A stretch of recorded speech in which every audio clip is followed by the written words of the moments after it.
Things are heating up in the city of Pittsburgh, and Mike Tomlin seems to be holding true to his word, going outside of the building, trying to find that next offensive coordinator.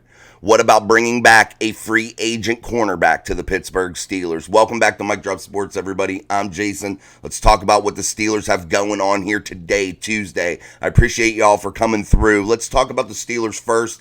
A possible return of Levi Wallace, a guy that was on a 2-year deal, now a unrestricted free agent. He just completed a 2-year, $8 million deal.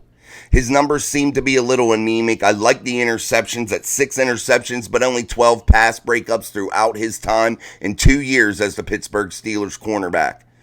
Will the Steelers bring him back? I think it could be a team-friendly deal. It's not a star-studded signing, but Wallace has been steady at least, and he is a reliable guy, and the Steelers could use that depth at the cornerback position. Hopefully rookies from last year like Corey Trice and players like that, or maybe adding some more depth through the draft this year could pay big dividends for the Steelers and bolster that cornerback room that desperately needs it. Rumor has it that the Pittsburgh Steelers aren't sold just yet on bringing back Patrick Peterson. We talked about that yesterday in our cap review, talking about where the Steelers could create cap space. And Patrick Peterson seems to be a guy that the Steelers aren't sold on just yet. An aging superstar, an aging Hall of Famer that has times to where he doesn't look like himself, times to where his age really shows, and I'm wondering if the Pittsburgh Steelers are even interested in bringing back Patrick Peterson, at least at the cornerback position. Maybe they add Patrick to that safety room and allow him to play back there with Minka and KZ, two guys that are under contract for next season. Maybe that's where they go. I'd like bringing back a guy like Eric Rowe. He played really, really well. So the Steelers have options, especially at the safety position, which is nice. Also, the cornerback room seems to need a lot of work, though. Whenever you take out Patrick Peterson from that equation, you leave Joey Porter Jr., unrestricted free agent Levi Wallace, an injured Corey Trice that didn't get to play yet. So the Steelers really have to figure out what to do there at the cornerback spot. And I think re-signing Levi Wallace to a team-friendly deal, a cheaper deal, could be a good signing for the Steelers, even though Levi Wallace isn't that star-studded player that with a ton of numbers. But Levi Wallace can make plays occasionally. Again, 6 interceptions, but only 12 pass breakups. He's been roasted and cooked several times throughout this season that we just got out of. So the Pittsburgh Steelers have to figure this out. That is one of the big keys for this offseason, is that cornerback room. Also on defense, you're lacking the middle linebacker position with injuries. Do they bring back a free agent in Quan Alexander? Do they bring back Cole Holcomb? Is he going to be able to recover from his injury? There's so many questions there that they have to figure out also. And then you have an aging defensive front with Larry Ogunjobi and Cam Hayward on big deals. So do the Steelers restructure those? I believe so, in order to bring those guys back, possibly. Larry Ogunjobi, I'm not sure if he'll take any type of discount. We'll have to see what the Steelers do with him. But Cam Hayward, being a guy that has made a ton of money in the city of Pittsburgh, might give the Pittsburgh Steelers a little bit of a discount to be able to return and finish his career here in the city of Pittsburgh. But let's get to this offensive coordinator hire, the one that's most important to everybody. Everybody's really starting to get hype about this. There's some possible candidates. Zach Robinson, the Rams passing game coordinator, the QB coach, a guy that's from the Sean McVay coaching tree. Something that the Pittsburgh Steelers are really trying to aim for, I believe. They want to get into these more exotic, eccentric offenses that provide some punch. I had a comment yesterday where a guy said that the Steelers and Mike Tomlin play so close to the vest, and I have to agree with him. It was a good comment that Mike Tomlin plays a type of football that's an old school way, where you're not throwing the ball around. You're telling your quarterbacks not to throw interceptions. You're putting that pressure on them to be conservative, and you see that in the Steelers play. It's run first, and that's okay to be run first, but you still have to have that aggressive nature, and the commenter was spot on when he said Mike Tomlin doesn't do that. He is ultra conservative, and I think that hurts the Steelers, guys. It really, really does, and I think until they get out of that mindset, until they get a guy, an offensive offensive coordinator in here that is aggressive, that wants to take chances, that wants to take shots, the Steelers could become anemic again yet next season. It just depends, too, on that quarterback position. We talked about Zach Robinson. He was a quarterback coach for one Mason Rudolph, a guy that is an unrestricted free agent of the Pittsburgh Steelers who finished the season very well, did good things. Do the Steelers bring him back because they're looking at Zach Robinson? Does Zach Robinson and Mason Rudolph being a pair intrigue the Pittsburgh Steelers since they have a relationship? Zach Robinson is a former Oklahoma State guy. So maybe that happens. We'll see. I don't know how that works, and I don't know if that's what the Steelers are trying to do, match up and pair a quarterback to the system type thing. That has been done in the past. You've seen teams bring in coaches, coordinators that have quarterbacks that come along with them, that know the system, that are steady. Instead of teaching the whole room, you're teaching one guy, you know? So those types of things for the Pittsburgh Steelers might be a possibility. But there's other guys. You have guys that are still coaching in the tournament. 49ers passing game coordinator Clint Kubiak. He's a guy that the Steelers might also request an interview with, but they can't meet face-to-face just yet because the 49ers are still involved in the playoffs, and they go into the championship game this weekend against the Detroit Lions, which is going to prove to be a big game. So if Kubiak gets knocked out, you might hear the Steelers request an interview with him. He seems to be one of the hot names out there right now associated to the Pittsburgh Steelers. You have offensive coordinator for the Chargers, Kellen Moore, a former quarterback in the league. Maybe he comes to the Steelers and maybe the Steelers request that interview for the reason of maybe it's a better opportunity if Kellen Moore wants to progress his career as opposed to being in the Chargers. Maybe he wants to get his name more in the spotlight being the Steelers offensive coordinator in a more prominent franchise, a franchise that's in the news a heck of a lot more than the Chargers. So maybe that's an option, but we'll see. I'm not sure if that's even the right move. I'm not sure Kellen Moore would be the guy. Rams offensive coordinator Mike LaFleur. LaFleur has a great gig with the Rams, but if he's potentially eyeing a head coaching job down the road, he's going to probably want to be with a little bit, again, a more prominent franchise. And I hate to say that, but I'm not dogging the Rams. They're a good franchise too, but the Steelers have that lore. They're one of the original type, old school type franchises. They have 6 Lombardi trophies. So getting into the Steelers organization can boost a guy's career, especially if you're looking for a head coaching job down the road. Then you also have Darrell Bevell, the passing game coordinator for the Dolphins.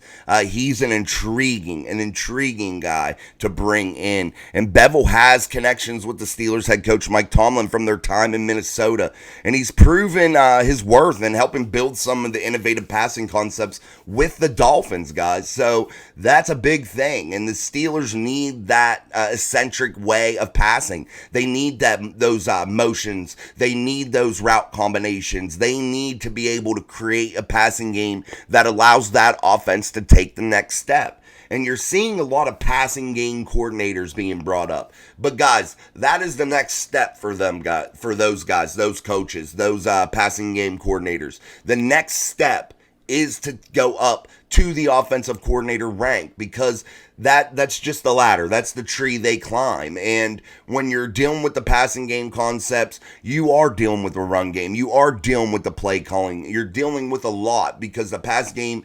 is built off of all those things. So the play calling is a must, where you have to really have knowledge of the play calling to be the passing game coordinator. You have to really have knowledge of those run plays, because runs, play action set up the passing game. So when you're a passing game coordinator, you're really a guy that has your hands in all the little pots around the room in the offensive building. So you have to be able to bring a guy in like this that's an up-and-comer, in my opinion, if you're the Pittsburgh Steelers. I know Mike Tomlin said he wants an established guy. That would be his preference. But I think bringing a guy in that has potential, that's a young guy, that's still trying to prove himself inside of that coaching world, inside of that coaching tree here, in the NFL. He wants to prove himself, and I think that that's what you want. A guy that's going to be innovative, a guy that's going to be aggressive, a guy that's really going to go balls out, looking to make a name for himself. And I'm not sure if that pairs up well with a guy like we talked about, an ultra conservative Mike Tomlin. I'm not sure if that happens, but I think it's what is needed. And Mike Tomlin talked about doing the necessary changes to make this franchise great again. And I think that is what's needed. Mike Tomlin has to change his mind, his thoughts, because being ultra conservative at times is fine. Sometimes you find yourself in games to where it's the team that makes the least amount of mistakes and has the ball last, wins the game. That's great and cool. But if you're Mike Tomlin, you have to be able to loosen up, though, in the other type of situations. And you have to find that good balance. And I think that that's what Mike Tomlin has lacked here for about a decade, is that balance. He becomes too conservative at times. His challenges suck sometimes. Different things like that. Situational football. And I think the Steelers need to come out of their shell a little bit. Mike Tomlin always talks about living in your fears. And he does. He does frequently live in his fears. He is so fearful of turning the ball over. He is a coach that is defense, turn the ball over on defense and hold the ball on offense and run the clock out. That's what he is, man. That's how he plays football. Another name that's been swirling around could possibly be a guy that was the Pittsburgh Steelers backup to Ben Roethlisberger, and that is Byron Leftwich.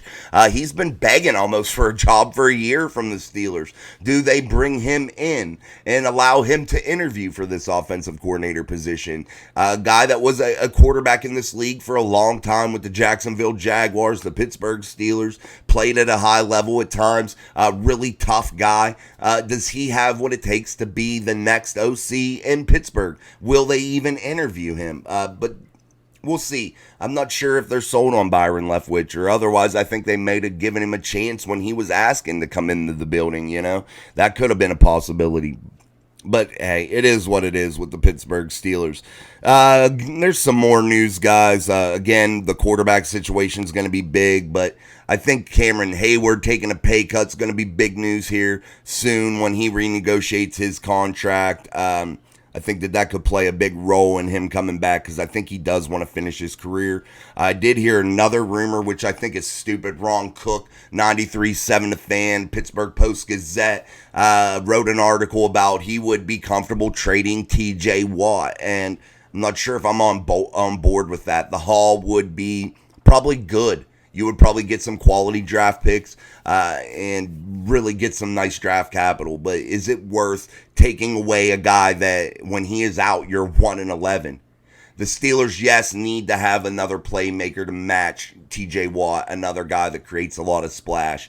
Alex Highsmith is a phenomenal football player, but I think the Steelers have to have another guy along that defensive front that can create some big waves to team up with TJ Watt. And is Nick Herbig that guy? I don't know. We'll see.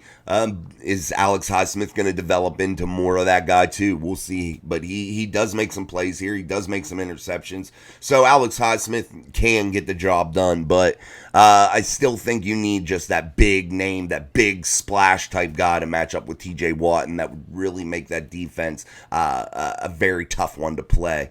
But trading TJ Watt, guys, come on. I think that's a little off base. I think a guy like TJ Watt is a guy you hold on to until you can't hold on to him anymore. And I think he still has a lot of good football left in him, a lot of good years of high level, going for the sack crown, going for the to break the record type deal. A guy that's still going to make splash plays over and over again. His health was good until the end of the season in a freak play that really honestly wasn't his fault. It just happened. The guy rolled into him, rolled up on him, his own player, Mon Adams, and that happens, guys. It's football. But relatively, TJ was relatively healthy all season, and that's a big plus, considering he was injury riddled the year before. But TJ Watt, Steelers are 1-11 without him, and they got to find an answer if in case TJ Watt goes down. That's why I say they really have to find another playmaker. They really have to bolster up that cornerback room and that inside linebacker spot. Safety, I think they're trending in the right direction. The defensive front is aging, and the Steelers are paying a shit ton on defense, and they have holes, and I think they need to fill them and really get this defense to be tight for next year to make a good run, considering you're going out to try to revamp this offense with a new exciting offensive coordinator hire. And I think that that's where the Steelers really need to put some focus, is that defensive side of the ball yet again, and still tinker around with that offense, because I still think you have some playmakers. Like I said, signing a guy in free agency like Tyler Boyd, letting go Allen Robinson. I think those things could really, really change this Pittsburgh Steelers offense. Redoing some deals maybe with Pat and Najee, giving them an extension, trying to make some money other places to be able to go out in that free agent market and make a splash. So there's a lot going on with the city of Pittsburgh. We'll continue to monitor this offensive coordinator hire. We'll continue to monitor the free agency situation, and we'll get back to you every day, as always, with daily uploads of Steeler content here on Mic Drop Sports. I'm Jason. Until next time, peace.